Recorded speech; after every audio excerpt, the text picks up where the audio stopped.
So, Oh, can dear I Rafael, he's having start? problems with the air, right? Really? Yeah. I mean, put it.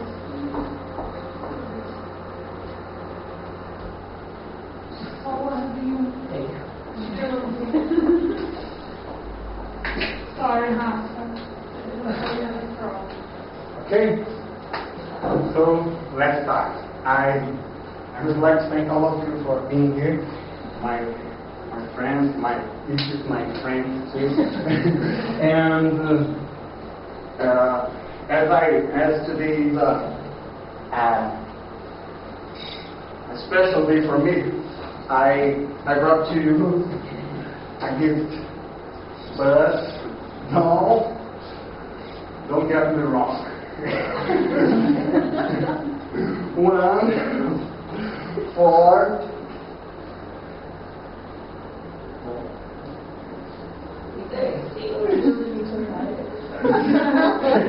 Okay, you can see, no problem. Eat it. Don't see, just eat it.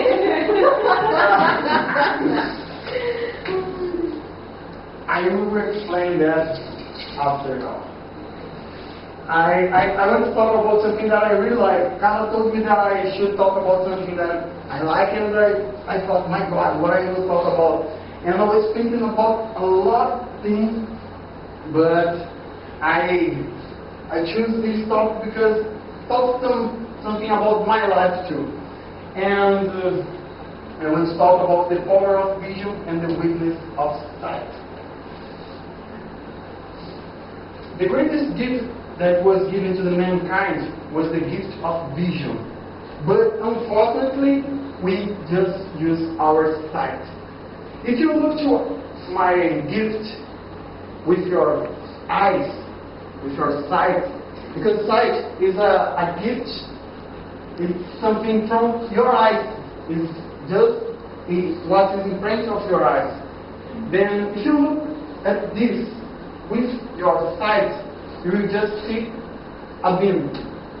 But if you look with this, with vision is something completely different from what your eyes can show you. Vision is something that comes from your heart. It's something that shows through a lot of things. You can see just a seed. And yesterday, I changed this a lot. Many times I sent the presentation. And yesterday, Mariana asked me a question that made me remember about this story. About Q the Call, the name of the story. And it talks about a wise man who was teaching a guy. And when they were passing in a poor neighborhood, they saw an old house with an old man with thin guys, and they said, let's go there and talk to that family. What happened? Because they are so poor. And they sit down in that house and they ask the man, why are you so poor? Then that man said, oh, because we just have a cow here. Our situation is so bad, so bad, and everything that we have is that cow. We take milk from that cow to drink and to sell. Then we get some other money. We take this milk to make cheese and sell. We eat that cheese and we sell. It's everything that we have, nothing else. Then that wise man was thinking a lot about that, and he said, oh, okay, goodbye. And when he was going away from that house, he saw that cow, and he said to his young boy, guy, go there and put that cow in that canyon and kill that cow. But he said, but master, that cow is everything that they have to live. It's everything that they have. They can't survive without that cow. They will die. They will be angry, and they will not have anything else to do. Then that wise man just do that. Then that boy went there and pull the cow in the can and kill that cow. Some years later, his master died, and he was still thinking about that story. Oh, I killed that guy. And when he was passing that neighborhood, he said, oh, you will go there, and I will ask them to forgive me, because I know that I've done bad things to them. I'm sure about that. I will go there. Then he went to that house, but when he arrived, he saw not just an old house. He saw a big house, a big plantation. He saw good guys, nice guys, strong guys, and he saw, but these are the same guys. They are the same ones. And that guy went to that house, talked to that man, and said, what happened? That man said, on that day that you came here, it happened something so bad with us. We were challenged on that day because we lost everything that we had to survive. Our full car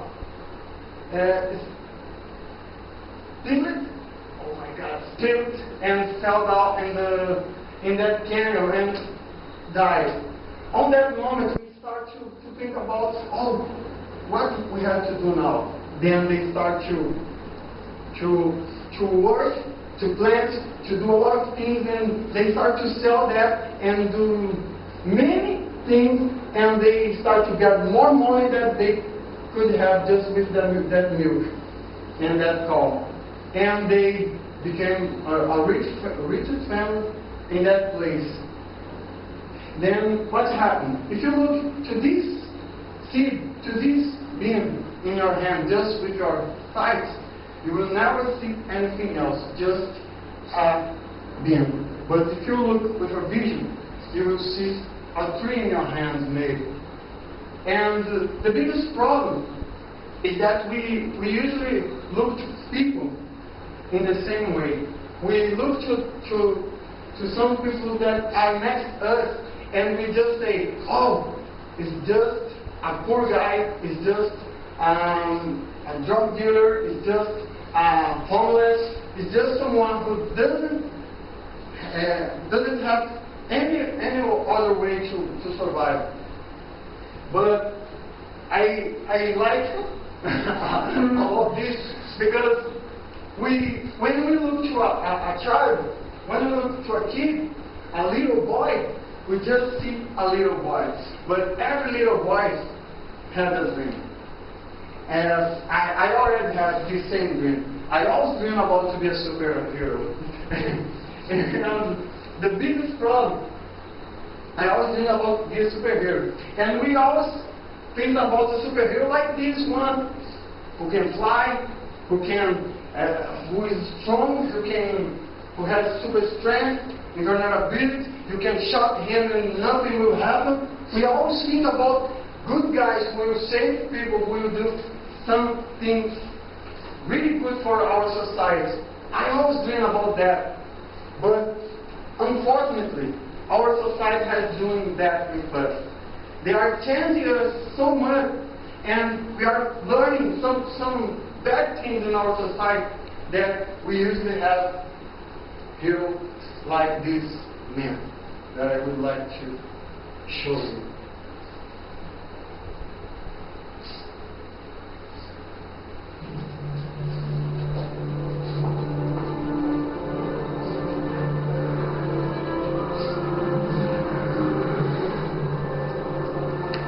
There are heroes, there are superheroes, and there is Hancock.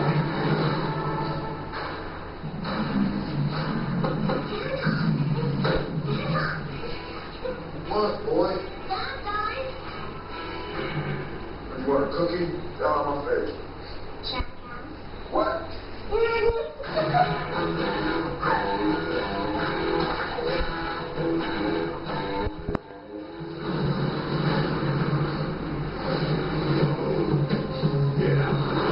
Hancock's latest act of so-called heroics is a heavy financial toll.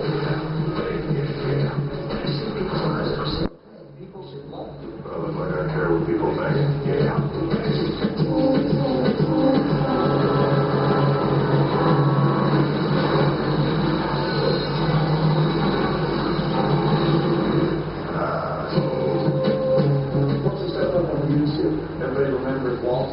Well, you're stuck on the beach. Along comes Hancock.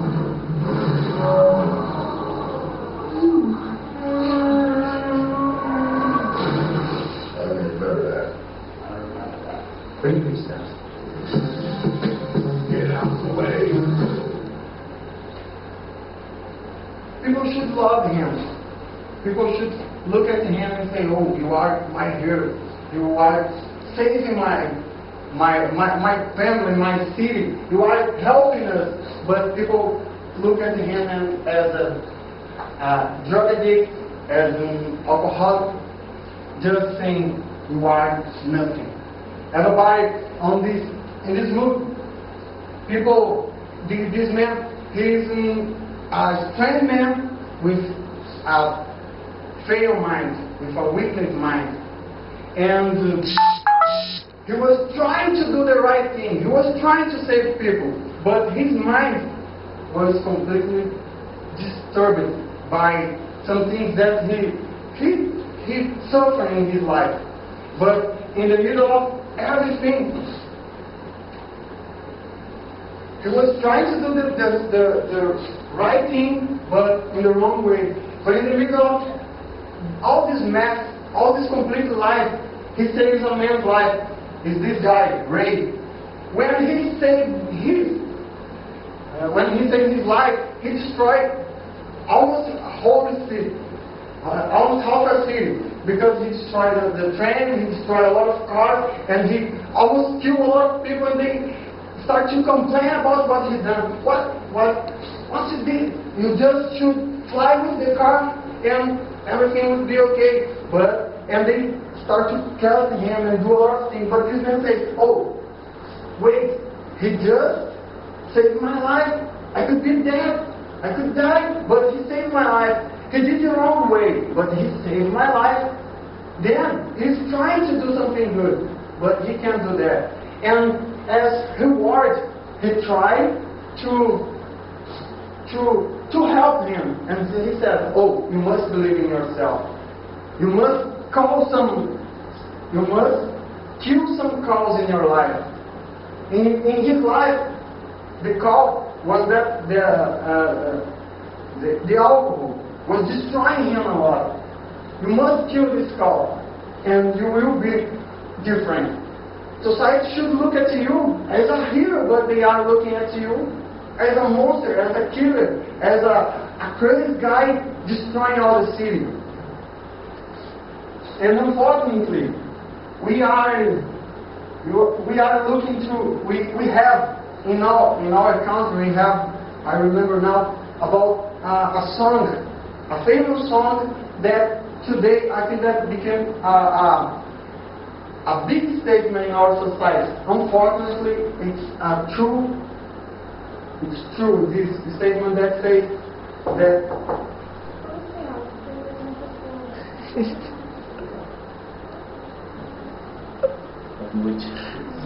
And this statement says, in Portuguese, nossos heróis morreram de overdose. It's a song from Cazuza and Frejá that says that their heroes, they died from overdose.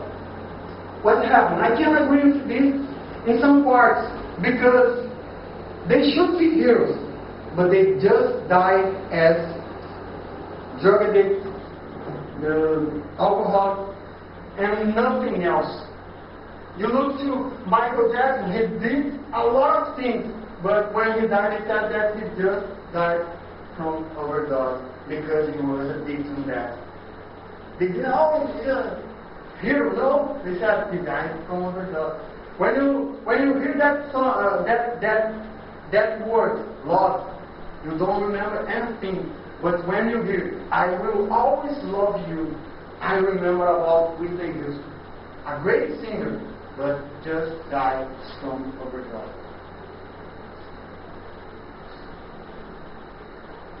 We see that many people are dying, and we are just looking to them as this. But that man, he believed in him, and he changed that destroyed man in a superhero. And we can see all the time in the street super fathers, super doctors, super engineers, super teachers who are just dying as drug addicts. They are just dying, and we just see them as drug addicts and homeless and nothing else. And they keep dying. They are just in a jail of alcohol, drugs, and other things. But they just need someone to help them and believe in them.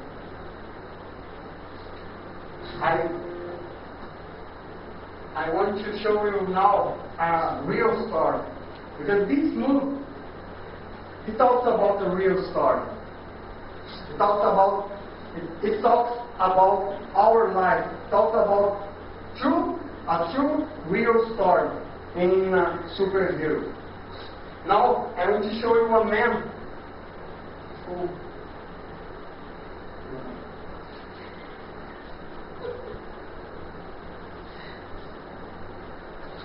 who lived 35 years in the streets. Alright.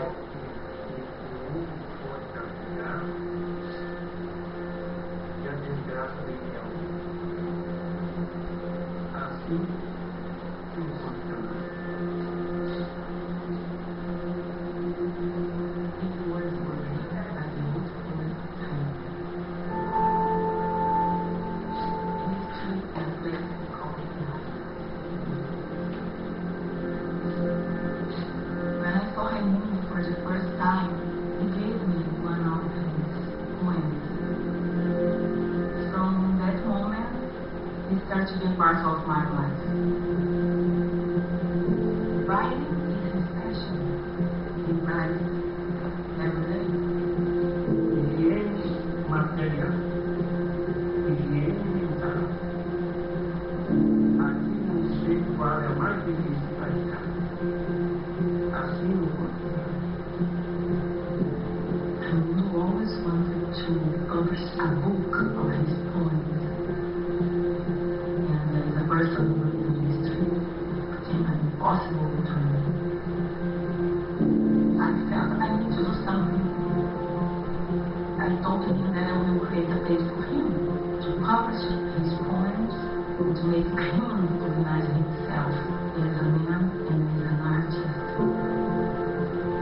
People started to get close to him, to talk to him, to go there, to say, hey, I saw you.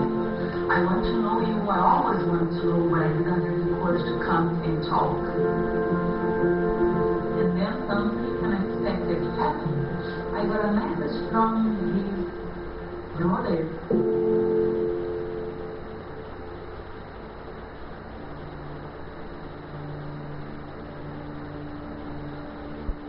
Após 57 anos, foi encontrado.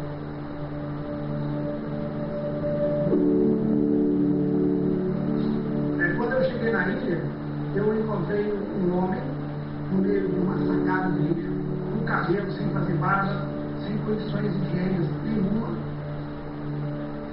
sabendo que essa pessoa era seu irmão.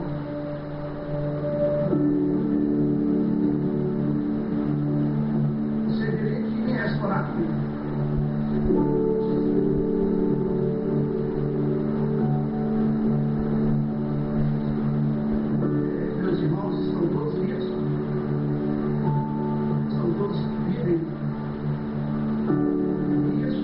Era o que faltava para completar aquele vazio que estava. Ele não é um convidado, ele é parte da família. Nossos filhos, da esposa, ele é parte integrante desse.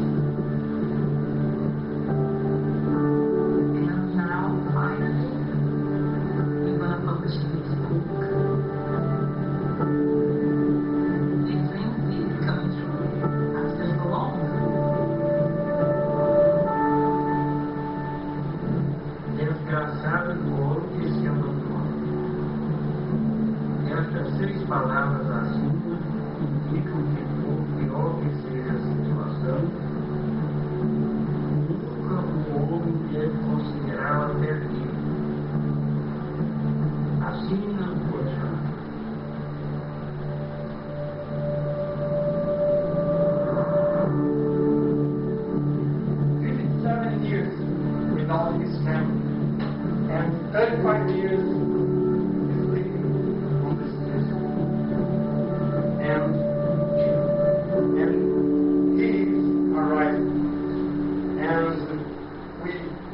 pass all day and we see on the street, right?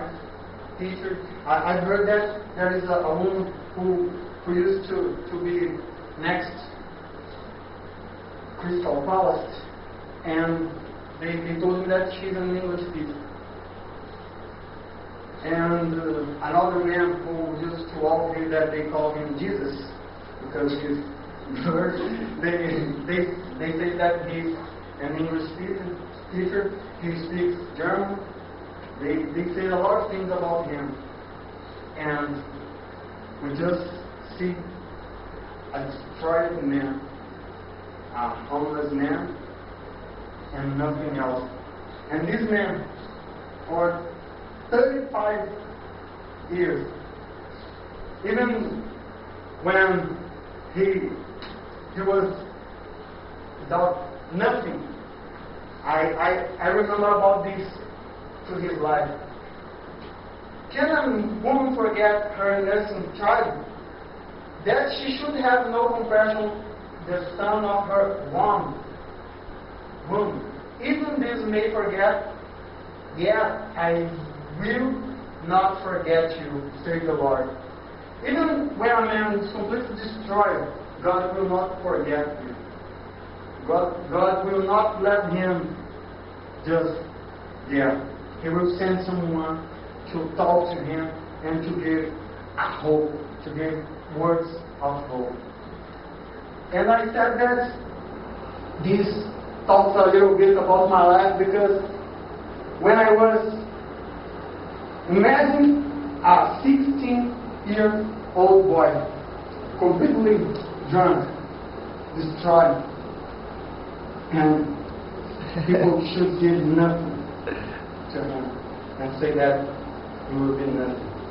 He will simply be nothing. They said that I was born to kill my mom. They said that I should be nothing.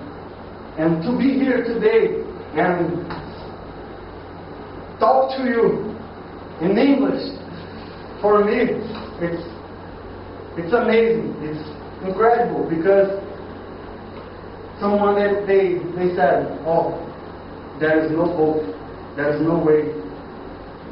I'm here, completely different and changed by God. And I think that's on that. Thank you, all of you.